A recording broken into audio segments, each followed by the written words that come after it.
So I'll start, and then I'm going to turn it over to Jenny to give some additional information. At the current time, we actually think demand is down for two reasons. One, we probably have less people who are physically ill or symptomatic who are seeking testing, but also we know that around the 4th of July holiday, a lot of people were seeking testing, really I would say as an assurance measure around the holiday, and so we will see ups and down patterns, we believe, throughout the pandemic. And then I'm going to let Jenny speak specifically to priorities, and she can also give an update on how we look at priorities week to week. Thank you for the question and the opportunity to clarify. So yes, because our test sites are what we call status green, which means that our utilization is not exceeding 70%. It allows us, when people are calling in and scheduling a testing appointment, it allows the call centers at each of our test sites to go ahead and book those appointments for people who maybe do not have symptoms or don't have a known exposure, so what we would call asymptomatic.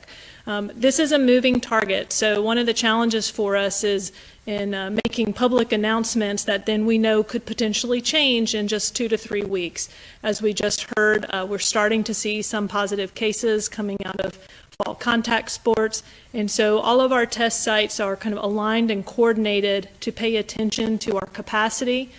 We meet every Monday, we review our utilization from the previous week, and then we make sure that across our test sites we're all following kind of the same prioritization matrix to make sure that folks with symptoms and people with known exposures are getting appointments first.